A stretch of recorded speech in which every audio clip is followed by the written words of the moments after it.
So this phrase "made in India," um, it has undergone a huge transformation from the days when it was confined to just I don't know, Channapatna toys or clothes made in India, Tirupur T-shirts, Tata cars, whatnot. So fast forward to today, and then we have this extra weight added to made in India, thanks to the, these out-of-box thinkers who have made it look different, sound different, add a lot of weightage. So we have a few, basically these out-of-box thinkers who have made things in the technological space so different today. India is no more an outsourcing hub. It's not a zone wherein people just hand off projects for execution. People have started ideating here. Ideation, execution, implementation, distribution, all of that proto to mass manufacturing kind of story. So anyway, I'm Savita Ramesh, and I'm going to introduce you all to an elite set of panelists we have with us today. Without further delay, I would like all of them to share their experiences, their stories.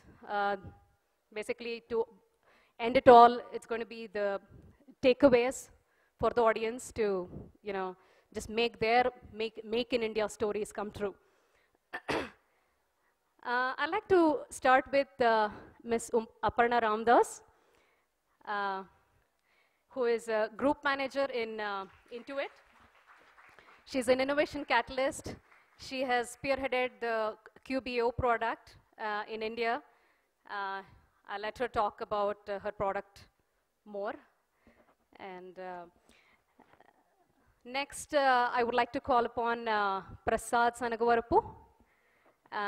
Prasad is a CEO / co-founder of Kiora Technologies. And he has a patent pending technology. It's called content hotspotting. It's pending, patent pending, yes, I did say that. It'll make it. So he is going to talk about how Kia last mile connectivity, basically reaching out to areas that have a dearth of internet connectivity, how they're going to make use of content. And I'll let him speak more about that as we go on. Okay. Next, I would like to call upon Ms. Uma Mohan. Uma Mohan has 30+ years of varied experience. She heads, I don't know, a range of GE healthcare products. I'll let her talk. She's a lean endorser. Probably, we'll talk to her about how lean, what lean means in making in India stories successful. And then we have with us also Srinivasulu Grandi, who is a managing director / VP in APG Technologies. So ever since the launch of iPhone in 2007, we mobile users have used data, services, day in and day out. And the API that it all goes through has got to be monitored some way. So I think I'll let him do the talking. And so here's the speakers.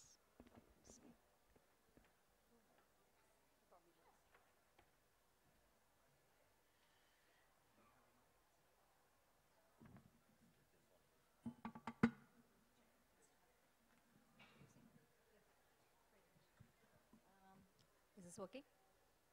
Hey, I'm Aparna, and I'm an innovation catalyst, and I'm a group manager. So today, I most likely will be spending a lot of time talking about Maya, which is a QuickBooks Windows app that we created from India, and a lot of stories and lessons that we learned that we wanted to share. And final takeaway, if that you're taking away, if it is that to say it's so easy to create. It's nothing. It's not actually a big deal to create products in India.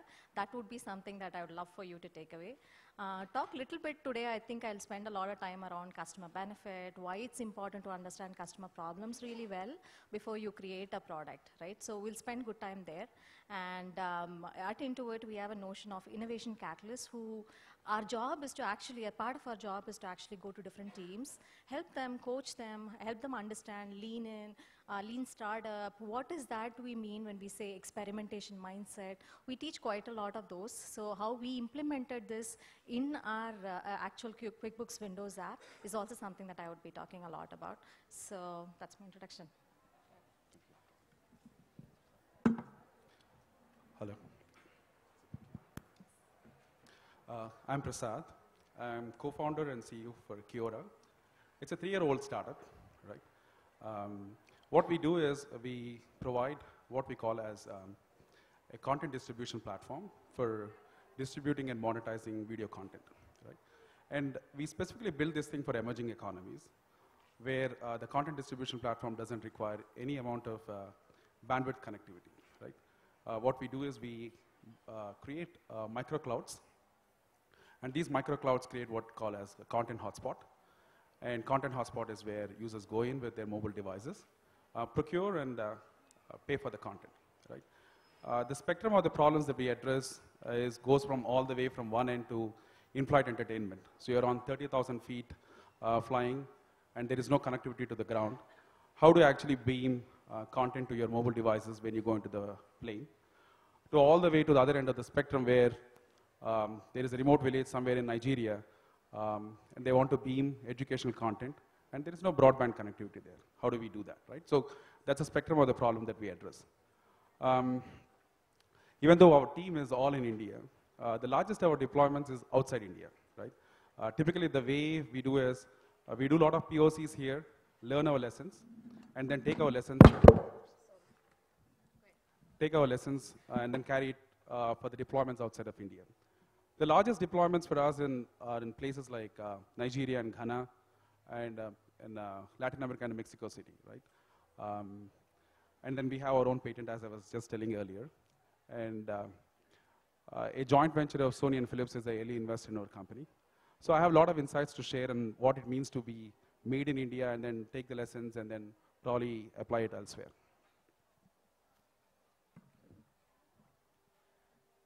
Hi. On behalf of all of us, like to thank Savita for putting up with us, I would say. It's an honor to be here, really. I mean, it's amazing to see you all. I'm from Apigee. So, and all of you use multiple mobile devices, right? At least one smartphone. And every app that you use talks to some backend through some APIs, right? Now, you all know that. And we as a company build an API platform that helps our customers expose APIs, right? A lot of interesting things. We built this entire product out of Bangalore by design. We are a global company, started 10 years ago, both in the Santa Clara and in Bangalore. It's been a fascinating journey building products here for the world. You know, actually not just building products, but at the bleeding edge of both technology and this revolution around digital. So yeah, you know, hopefully, you know, you'll be able to hear a few stories and a few takeaways, and it's going to be fun. Hi, I'm Uma, and I'm the CIO and lean leader for Healthcare GE in South Asia. And Channapatna toys are very close. Just yesterday, we inaugurated a new site, and in the spirit of innovation, we actually used Channapatna toys as our decoration across the entire floor, just to bring in that spirit of innovation, curiosity. Toys are all about curiosity. We said we're going to be the curious children who are going to go fearlessly and innovate stuff, right? So for us, when I look at GE, 100-year-old company, a white elephant, how do you get them to think differently? Especially having been the first company to outsource into India, it is very difficult to change the mindset of India being the innovation hub, not being the order taker. So when we look back and look at the journey over the last 4 years, our Made in India is not one dimension, it's multi-dimensional, right? The journey has been fascinating because we do have success stories on medical product innovation in India, for India and the globe. We have IT solutions innovation from India, right from concept to the actual solution all the way. And we also have business model innovation. And all of this in the spirit of FastWorks. And like we joke internally, no matter what you try today, tomorrow somebody is going to say that it's not the right thing, because when people change, they will say, I don't understand how this guy did that, because that doesn't work in today's concept. So anyway, people are going to find fault. It's okay to make mistakes, learn from it, and move on as fast as you can. And in the space that you get there, what maximum impact can you deliver? So we will talk about the opportunities and how it's easy to actually make those bets. Thank you, all of you. So, I want to be able to make the session a little more interactive and, not sound like a Q&A session. So I'm hoping to get some kind of, responses and, I don't know, quirks here and there from the audience as well.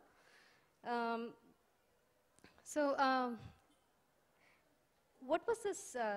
I know you spoke about, Kia. I don't know, how did it all start? I mean, innovation-wise, how did you get the guts, to just start off there and then? So I don't want to address the guts part first. So, I was at Motorola, leading a team that is actually building what is called as a Linux phone, precursor to Android, right? So, and then at the same time is when we started thinking of like, okay, let's bring a content service to India, right? So it's a noble thought. It's bringing content service, just like Netflix. Netflix was taking off. We said, okay, this is a great thing to do. Let's bring it to India. The first thing we found was like, well, there is no broadband. How do we actually stream the content? That was actually, I would say, the precursor for saying like, okay, let's build a platform that actually addresses the emerging markets, right? And we started building the platform from ground up, saying like, okay, let's forget about the fact that there's a broadband there. Imagine there is no broadband, and still you have to actually deliver content there. So how do we go about that? So that's how we all started this. And interestingly enough, the guts is a very interesting thing, right? So it's very important to actually like take the first leap of faith, right? And we see a lot of people, I've come across many, like with a lot of dreams there, but the leap of faith is what is missing, right? So, and if you take the leap of faith, things, I would say, automatically starts happening, right? So, and then you have a team that comes together, they believe in the concept, and then you go ahead and then start building the product. So it must have been a lot more difficult for you, being I don't know, starting out all by yourself, when compared to, how was the scene back with QBO, Aparna? For us, this was a very interesting journey, right? We pivoted multiple times. Many of you who have been in startups, we pivot a lot. So the way it started, for QBO Windows app was at least two years back, I think, when one of our engineers said during his unstructured time, there's a notion of unstructured time where we take 10% of our time and say, you can work on any idea you want. No, it doesn't have to be Intuit related, accounting, anything you want, you can go do it as long as you're passionate about it.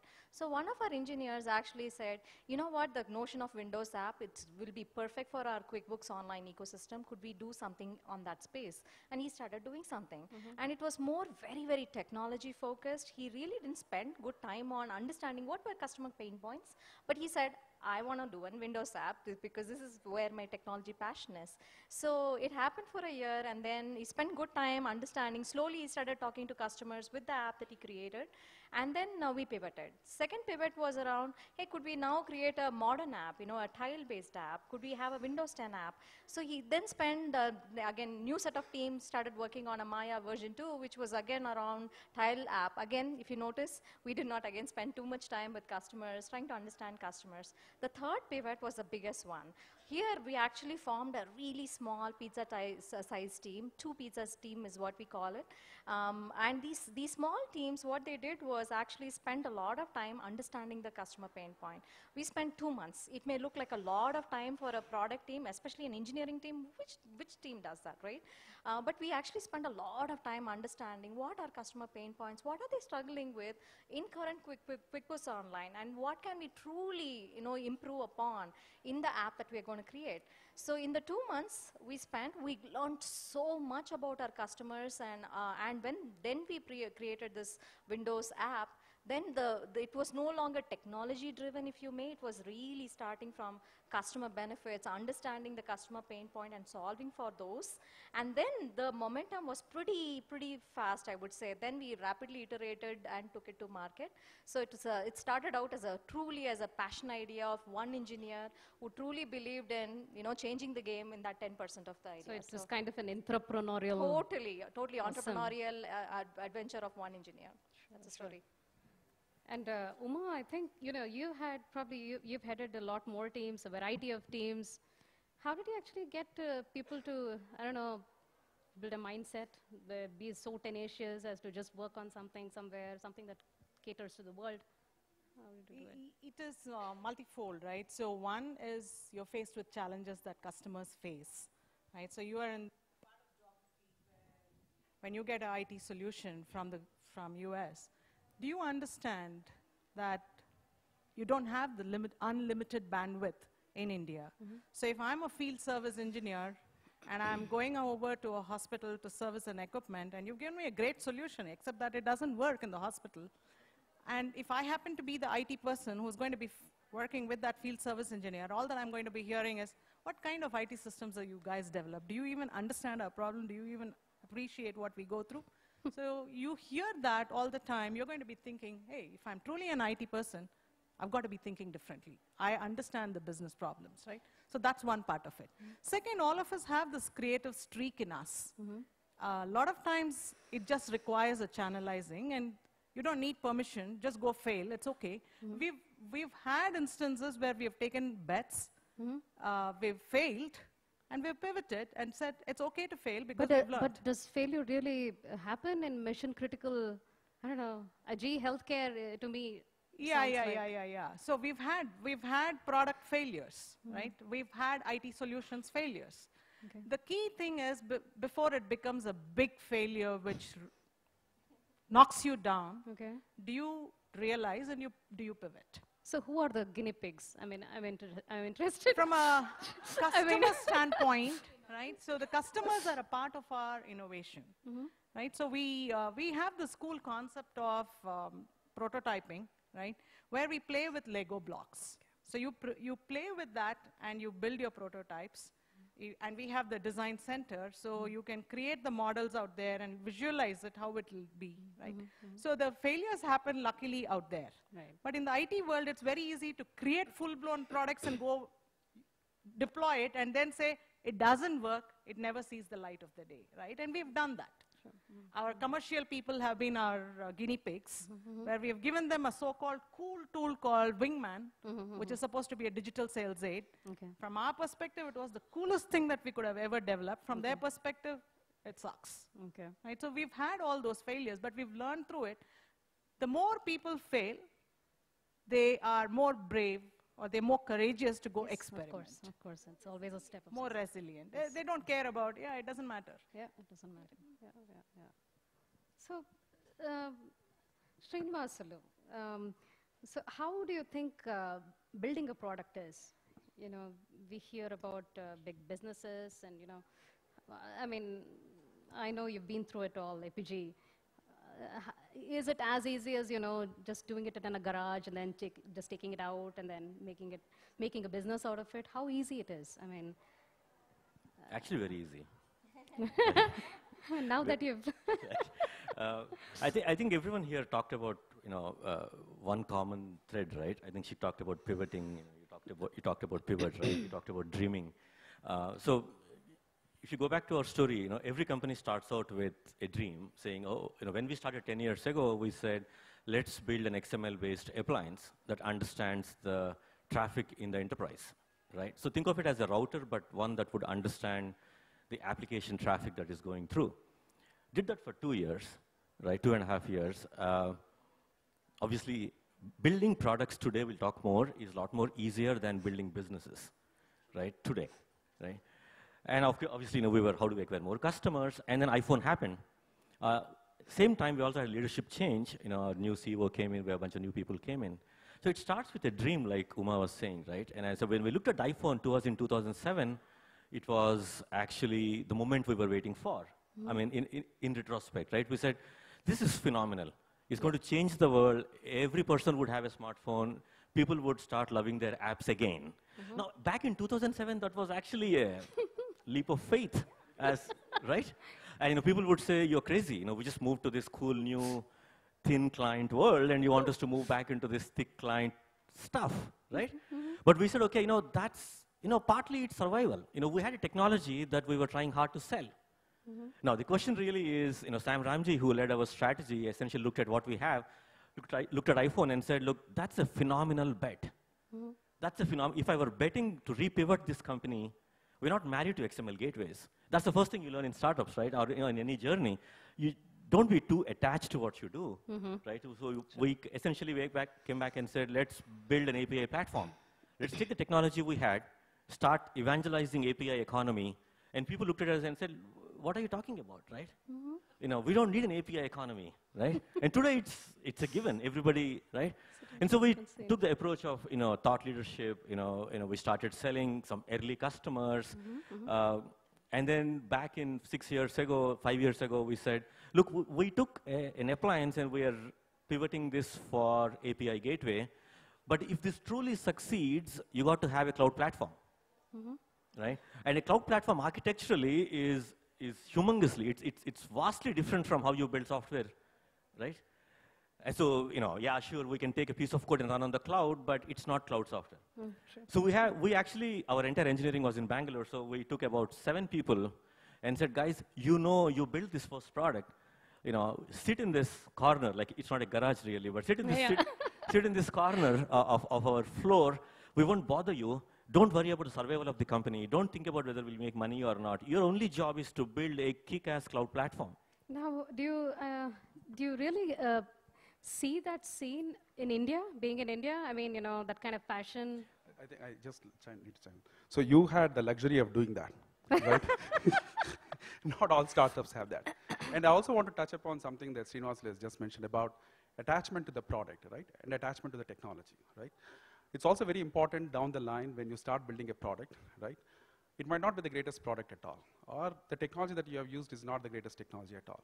So it's also very important for somebody who's building a startup product, I wouldn't say it's a startup company, startup product, to immediately realize that probably this is not the right product, and we need to draw the line in the sand, right? And also probably that might not be the right technology too. As long as your attachment is towards the goal that you want to do, and then forget about the product, and then start pivoting, and you can actually probably iterate much better than having an engineer's bent of mind and then starting attaching yourself to the technology in the product. Actually, that's a great point. I would like to add from a different perspective on it, right? It's not just about not being attached to the concept from a startup alone, even for us. It's very important because the Make in India, for people to believe that India has the talent, sometimes it's okay to let go of the product. You don't have to launch it.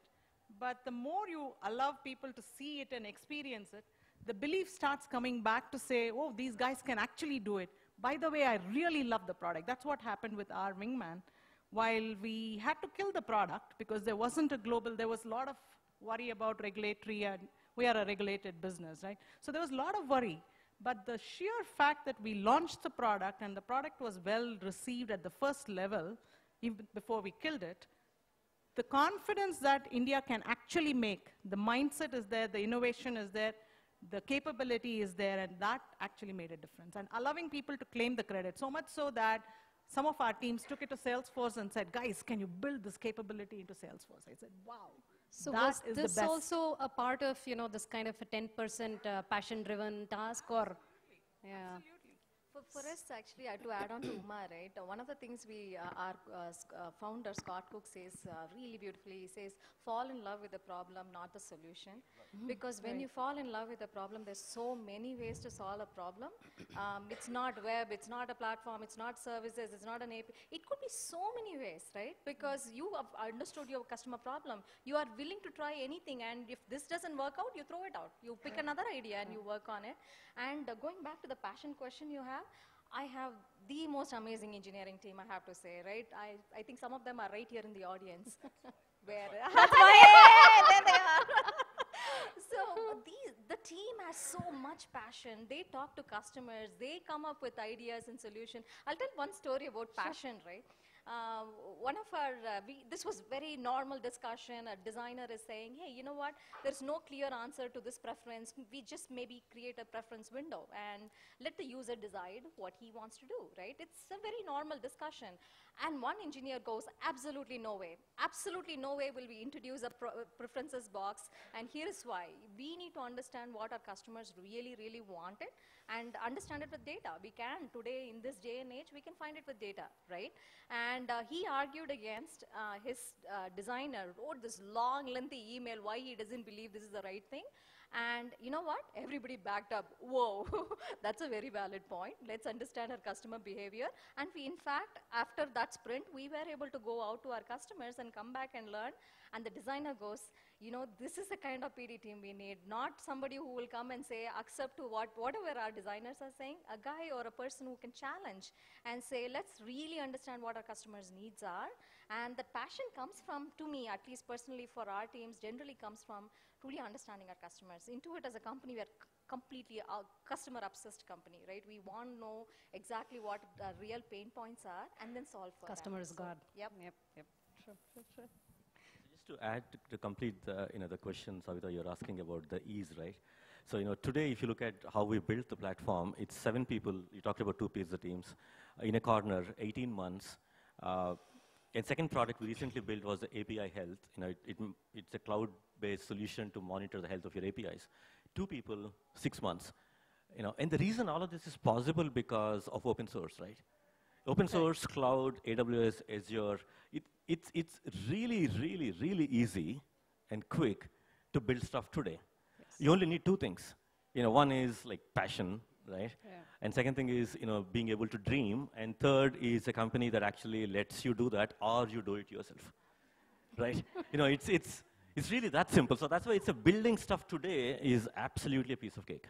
Now, building a business, Prasad would say, is, yeah, I actually want that's a Prasad to different chime ballgame. in his I would his have to add to views. that. So that's very true. I mean, building a product is probably the easiest thing that you could actually do, right? So you have a lot of technologies. You have, you want to deploy something in the back end, you have Node.js, right? And then within like So you half couldn't a day. really say this 10 years ago. You could not really say that 10 years ago, right? So, and you have something like AWS, you don't really need your own data center. And you create an instance, you're up and running very easily, right? But actually building the product and then having the belief that the product is the right one for the customer and then taking it to the market is the hardest part, right? And that is probably something that there is probably no solution out there. It's just the gut belief that this is probably something that works for the market, right? And also since this is a made in India thing, right? So India is a fantastic market to actually learn the lessons that you can take it to the emerging markets, right? So when you have the right demographics, you have the right geographies, you have the right density of the population, and more importantly, you have really good skilled professionals here, right? So that way it's a fantastic market, right? But when we talk about made in India or build in India or make in India, whatever you call that, right? The biggest problem that I see from a startup perspective, they all have the luxury of big companies Exactly, behind, yes, right? So yes. I 2 agree. pizza teams, 10 pizza teams, sometimes we don't even have a pizza for us, right? 2 dosa teams. I will probably work with idlis probably, right? So yeah, it's a cheaper version of e-pizza. So for a company like a startup company, right? So as I said, this is a great market. You can learn a lot of things, right? But the biggest problem for a startup company is to create the ecosystem for the made in India to work. When I say ecosystem of vendors, suppliers, and all that. We also have a hardware that we sell for $200. That's a build cost for that. If I have to deploy 2,000 of those ones, it costs me about $500,000. For me to generate that kind of revenue inside the company, that's a lot of money, right? So I go for credit. And there is no credit available for startups like us. So it's easy for me to get a home loan for that same amount of money. Morning, I show my intent. Afternoon, somebody comes. Evening, I have my home loan, right? But if for a genuine business requirement, there is no credit available, right? And if I take the same thing and then go to China, China has something called a China Credit Agency, right? Works out of Hong Kong. You walk in there and say, I have a genuine business requirement, so can you give me money, right? They don't dole out the cash to you. What they say is, these are the suppliers for you. The suppliers will take this thing, build the product for you. I'm going to finance it for you, right? And then they are financing my needs. They're also financing the needs of the suppliers there. And that is the core thing that is actually missing here. We can talk about made in India, make in India and all that. If the credit is not available for the startups, it's very difficult to actually realize that deal. So that's been my take here. So anybody out there who actually wants to help out, you know, Prasad? No, I'm not looking for a 500K here. I'm just telling about like, No, but I would probably still, go to a different forum for that, but not it here. would give some people some food for thought. I don't know. Probably they're on the same page One as you. comment before, right? You know, so Prasad, I think the moral of the story is do software business, not hardware business, right? I'm with you on the hardware business, right? So for us in medical equipments, on the IT side, it runs more like a software company. But on the hardware, on the medical equipment side, we run like a startup for Made in India. So even within GE World, we were given investment dollars and said, go prove yourself. So you have to earn your funding. So let's see what comes out of it. So it was more like we operate, even today we operate. We have 26 products which are made in India, and we operate on an innovation startup ecosystem. So we co-create with our customers, we co-create with universities and everything. Every product, I'll have to go and bid, see who is willing to fund, which we call it as product verticals, modalities. So which one of them are willing to buy our ideas and willing to put in the dollars. It's very interesting. When we started this whole concept, people said that this won't work. You know, you guys in India focus on just low cost, which means low value features. So it's not likely to work for us. So is it even worth investing, because India is the smaller business market, right?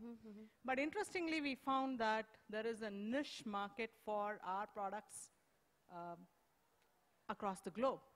And what started as a one product, today we are a 1.6 billion market. Awesome. That just for healthcare products, which are made in India, started with made in India for India, and it is now made in India for the globe. Right? And we still operate, still the whole thing is run as an innovation. It's a great mix of entrepreneurs and entrepreneurs. It's just awesome. They have the right mix. So, again, I'll hand it over back to you.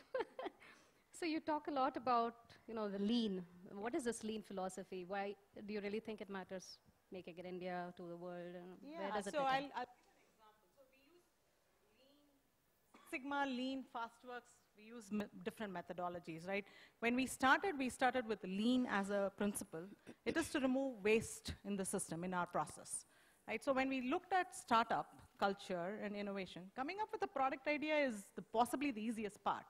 But actually developing the product and taking it out to the market, especially in a regulated environment, with tight governance processes. If I want to buy a component, we are a heavily cost-focused company, right? Sourcing is a big play.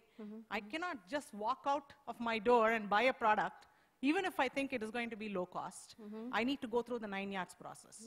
Each one of us are very well optimized in our silos, but how do I learn to work together as team of teams, right? And how do I make sure that unnecessary governance processes, which are meant for a different scale, are actually scaled down? How do I remove the waste, right? And if I want these low-cost products to be designed in a manner which is where servicing is going to be easy, then the design for service. So I'll have to start looking at the end-to-end cycle, the handoffs across various things, and draw my process to make sure that waste is removed. Right. But that again is still a long cycle process. So if I'm going to say that a new product introduction is going to take me, instead of the typical 36 months or 48 months, hey, with the new innovative startup culture, I'm going to go in and get something in 18 months, 24 months. It's still too long, right? So FastWorks, that's where we looked at Eric Reed's Lean Startup. So FastWorks is a methodology that we are we've introduced within GE across the board. It is about learning fast, leap of faith assumptions, go make your bets, right? Discover as you go along, develop as you go along.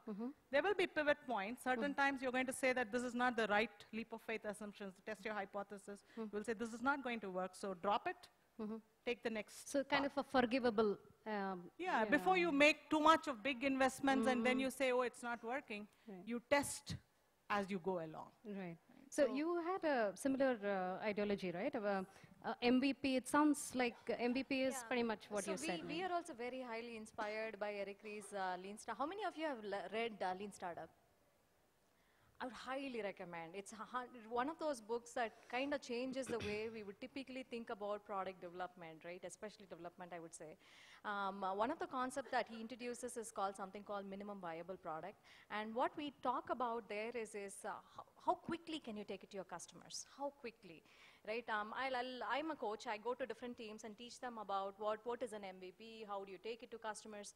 But let me tell you, honestly, truth be told, when I look at my own team, we struggle a little bit here because when you create frameworks, when you have to take it to a market, you always create some basic framework. That takes time. And if you haven't gone to your customer for 2-3 months and you're writing in a corner somewhere, those are teams are writing that, it's going to take you some time for you to really get connected to the customers, right? So we kind of separated ourselves out when we were creating the framework. But then now we all woke up one day and said, you know what, we haven't talked to our customers in last 2 months. Yes, we have put in all these awesome framework, but what's next? So it was very uncomfortable for us to actually take out product that was not fully baked. In no way it was baked, actually. It was only 2 months old, and here we are taking the leap of faith and saying, here is our hypothesis. We believe these are the key things that our customers are looking for. And when we took it, what we realized was it didn't need to be perfect in any way, because what customers were giving us feedback was, here is what I need, here is what you built, which was of no use for us. Right? In fact, we had menu items that when you clicked on, it would say, thank you for your interest. We will come back to you next time. And we did all silly things. These are all FACO backends, right? All we wanted to know was, is there an interest for our customers to have this feature? And we got that with those clicks. There were many people who were interested in certain part of the product, and we learned it by building these FACO backends. Right? So that's the power of minimum viable product. And when you actually do this, imagine this, it's a cycle. You never stop. Even till today, the team continues to work on the product to continue to improve it, and it's a loop. You code, you build, then you take it to customers, learn, and then again you code. So it's a repetitive thing that we continue to do. I thought Intuit. I actually wanted to point this question to you, because haven't you tried something like this in India? Because I know your customer base is mostly US. US, yeah. In some sense, right? I know Intuit. I was about to say that there are a lot of people who I think that you guys invented ethnography, right? And people who live in auditors' homes to understand how they do stuff. Yeah. But unfortunately, people like us don't have the luxury of doing that. They won't even allow us, right? So, we have no choice. If you're really building a company and a startup and want to do you're building here for India or for the global world, right? And how do you understand your customers, right?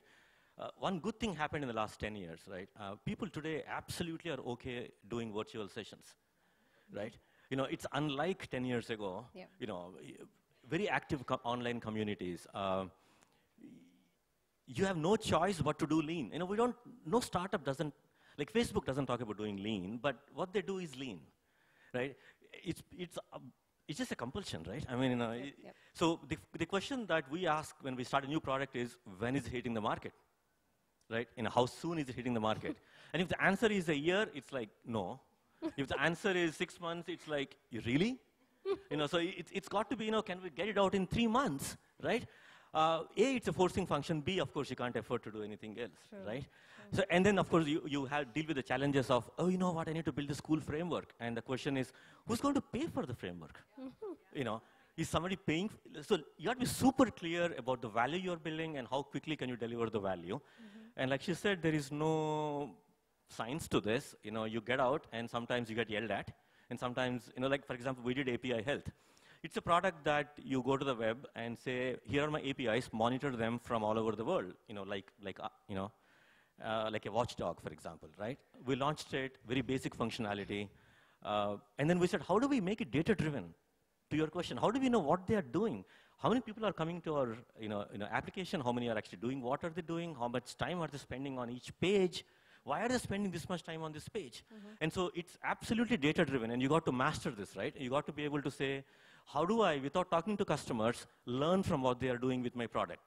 And once you learn, the next question you should ask is, this where lean comes in, how quickly can you make the changes? It cannot be 2 months. Sure. You got to be able to learn, do, and you got to master the cycle, and you can all do it from anywhere in the world.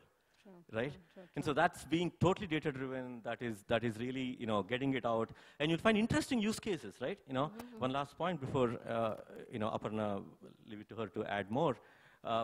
When we built the product, we noticed that a few of our customers had, for example, what's an API, right? If you're a retail store, Flipkart, you have an API for what's the price of this item, or, browse the catalog, right? So you would expect 10 APIs and maybe, 10 monitoring calls in your API health. And we had a customer, who had like 40 of those. And we were like, why would you have 40 probes? And then we figured that he's actually using this as a testing framework, right? We can go back and say, no, that's the wrong use, you're not supposed to use. Or you go back and say, oh my God, is there an opportunity there? Exactly, Right? yeah.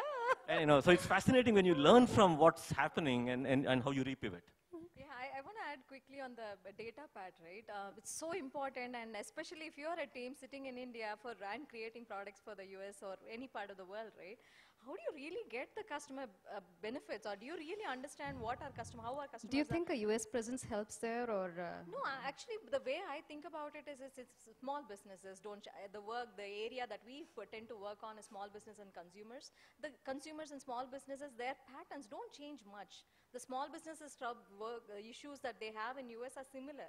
So you can easily actually go out, very easily go to Bellandur and talk to a small business, and you will be able to quickly identify whether this app is going to work. You don't need to actually travel to US to find this out, right? But the data plays a huge role and continues to play a huge role in the app that we are writing too, right? What we spend every day, every single day, every one of our engineers spend their time start their day with is these dashboards. And we ask ourselves, what surprised you? So when you ask this question, what surprised you, now they're no longer giving you data. Right? Otherwise, oh, did you know, Aparna, there's 10% of this, 25% of this, yesterday's download was this. These are facts.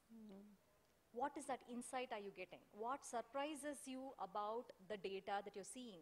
When we started asking, they came up with all these, hey, this page, we didn't think it is loading that fast enough. Now we are seeing that people are spending a lot of time. Why are they spending that time?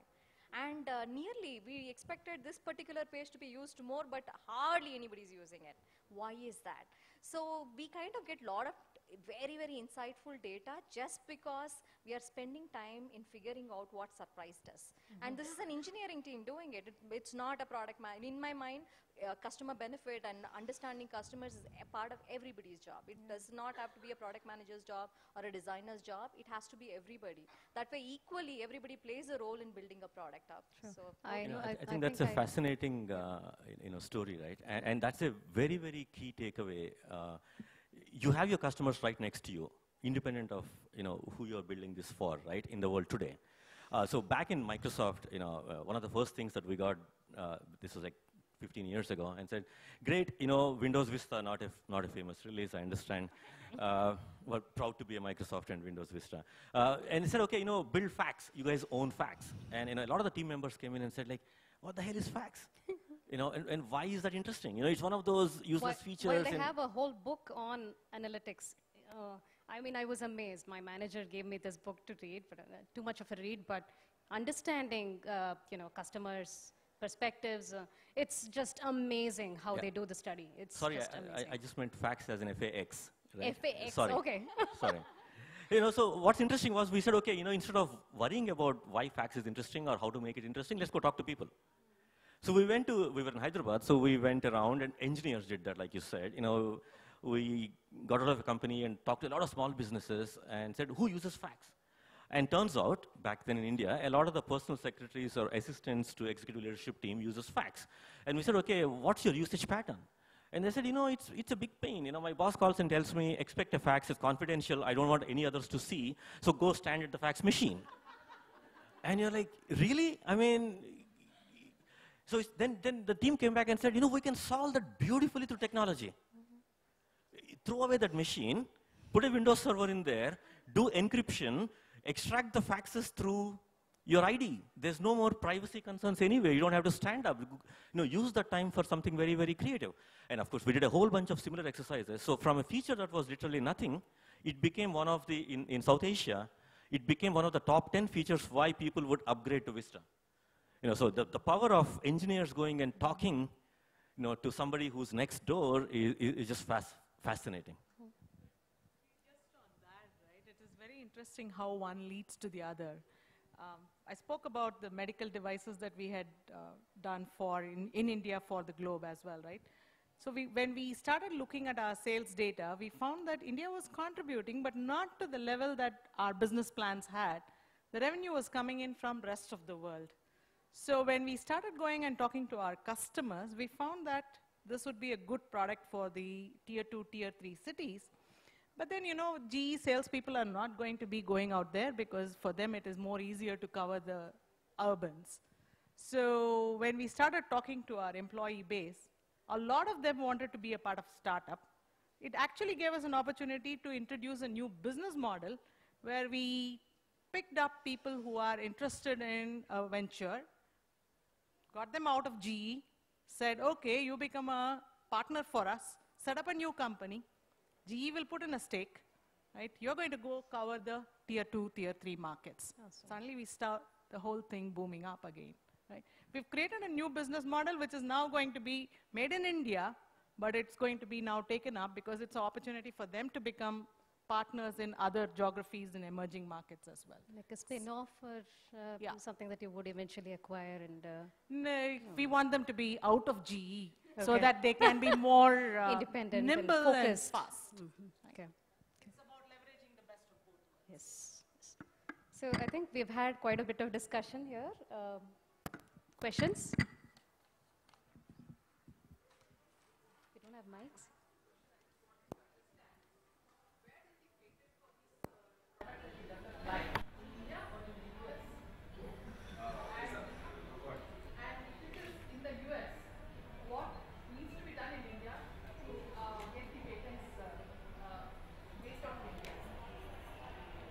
I think it's a twofold question. First is basically like where the patents are. The patents are in the US. Once we get the patent approved, what we do is we do that as a backdate and then file it across the globe. I mean, certain markets like Europe and India and elsewhere. I had a financial question regarding this. Okay. So if patents are basically based on the US, so the larger profits is in US, right? So even if you're talking about made in India, while development happens here, the profits sit outside, right? So that's where I'm just trying See, to ensure that patents sit in India, profits sit in India. What do we look forward to? See, the patent as like an IP asset makes sense, right? It's up to how the company has to do its financials, right? It's an IP asset. Now, enforceability of the patent is another issue, right? You can use it patent as a defensive mechanism. That means like if somebody is actually trying to do the same thing. Or like a patent troll, essentially means like I go after everybody who's actually trying to get into the space, right? That's a completely different story. In terms of IP assets, it's up to a company how it wants to show these assets as. If, for example, Kiora is actually a California-based company. So all our assets, even though Indian subsidiary, actually resides in the US company, right? So that's where all IP assets go. That it's easier for you to place your patents, your assets in the US than India. Obviously, it is because of certain difficulties that you face in India in terms of how you will manage these profits that you're getting out of these assets, right? So what is required to be changed in the legal system or in the tax system in India or in the IP system in India such that you will be interested in basing your IP in India itself? You're developing the product in India, but you're still not basing your IP in India. So to that question, actually, like making money on the IP assets is probably not something companies do, right? They use that IP assets to actually create a product, and they use the product to make money, right? There are certain companies who actually sell IP assets, right? So, but we are not talking about that. So, it essentially like you take the IP and create an IP asset only as a defensive mechanism and use that as a part of a product. I think that's probably what they.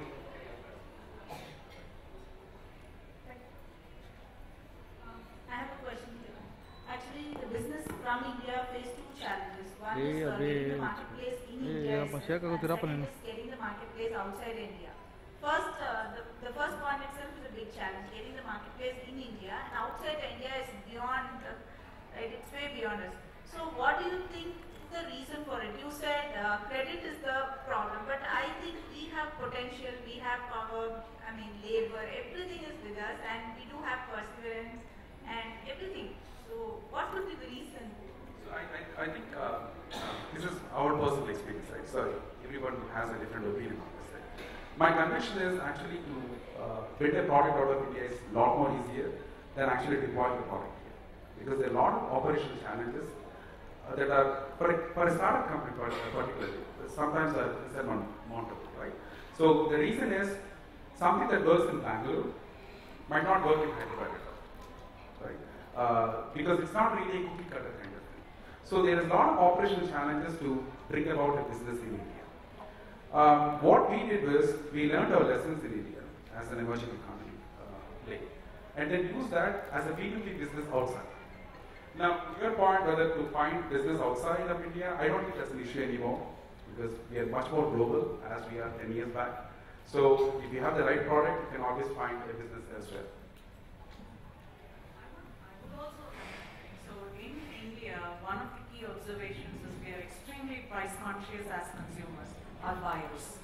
Right? So every dollar, every rupee is negotiated up. Right? So your return is not going to be as significant when you're focusing on India. So the business case as an investor becomes difficult, right? That's one part of it. Second part of it, today morning I had a meeting with a lot of startup companies in the healthcare space. The disappointment for me was technology-wise there's a good thought process, but converting it into a viable business model, are we putting in enough thought about it? A lot of startups are there which are looking at it purely from passion is important, dream is important, but I also need to make business sense of it before I can get to that. Actually, I think both, GE hear about affordable healthcare that GE caters to, and as well as Prasad's, the Kia. Both of you, actually, they are targeted towards developing economies, democracy. So how did you, how do you actually reach out to right here in India, the customers? At this moment we gave up. So,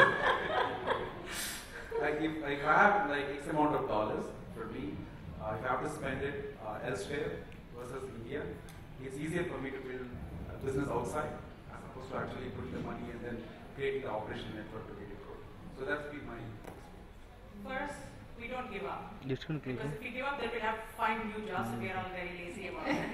Right? So the point is to look. You can afford to give up as well, since you're sorry to say that. No, we enjoy the challenge of it because we are focusing on total cost of ownership. So the way we go to market is on the total cost of ownership. So if I understand what my customers look at as the value, right, I will be able to position the product accordingly from the total cost of ownership rather than just as the product cost. So we've been able to look at power consumption, the number of scans, or anything else that customers value, and over a period of X number of years, what's the value that you're able to get? How does it take down your cost? So you might be putting in $2 extra while buying the product. In the scheme of things, that $2 will pay you back. Of course, the route to market varies from industry to industry. Right? The path you take to make money on the business model differs. But I want to give a couple of examples, one Australian, one Indian company. Right? I'm not associated with any of them, but good examples. How many of you use a tool called Postman? Do you know where it's built? Okay. Bangalore, India. 10, 15 people, right? It talks about what, 150, 500, half a million users or something like that, or developers, a lot of users, right? Now, zero marketing, zero sales. It's a great value add, really cool tool. And as a developer, would any of you not mind using it if it's really valuable? You just click and download and use, right? That's one example. All Bangalore local, no sales, no marketing. Atlassian, how many of you use Atlassian products? HipChat, Jira, a lot of them, right?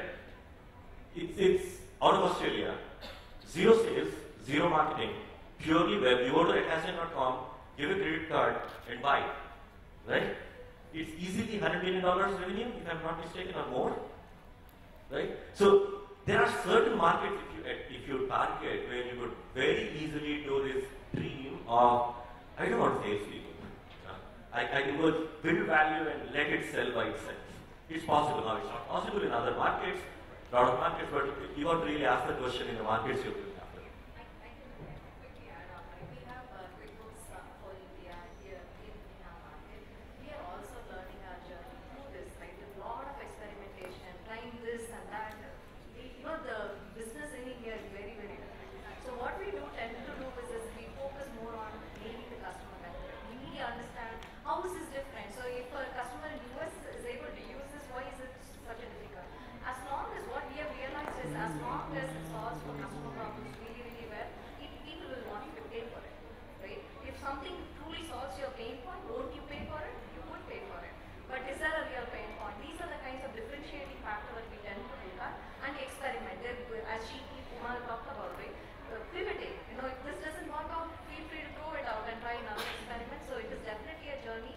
And I would end by saying there is no silver bullet here, right? You got to experiment, learn, fail, learn fast, learn fast. So meanwhile, how do you actually beat the competitors? I'm sure they're also on the same page. I mean, they probably do the same things. In our case, when we looked at, again, I give you an example, I can give you a Windows app, we had less than 6 months to actually build and ship it. And one of the key things as Srinivasu was talking about is the market.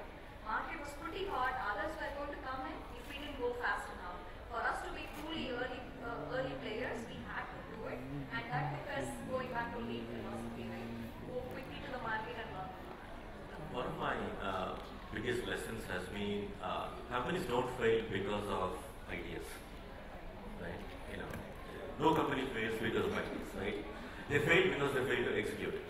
Every failure is an execution failure, right? So you got to really obsess over getting stuff done and getting stuff done really fast. And one comment, and a lot of the reason why execution fails is because, look, I was at GE Medical in 1990, and I know how to build mission critical software, right? I just didn't know how to ship a CT scanner with 10 bucks in there. Not acceptable. Now, I could ship Windows client with a lot of bucks in there.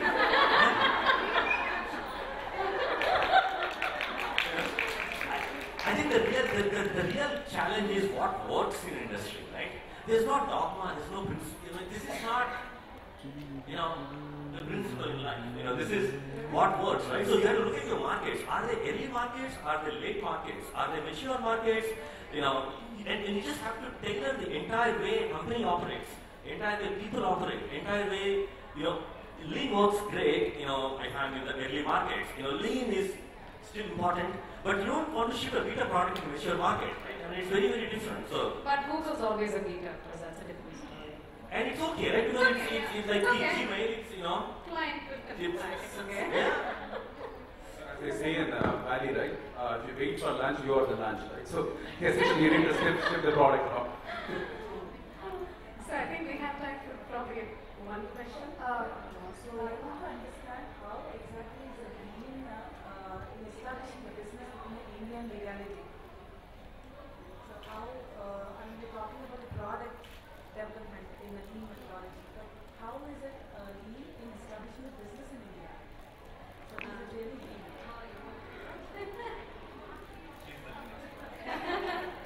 Establishing a business in India, I don't think by any chance it is a lean process. It isn't. It's nowhere close to it.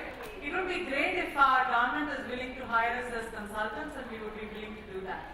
Right? Because we see the pain of it every day. There are a lot of books on lean methodology, but there is no books on how establishing a business in India in a lean methodology way.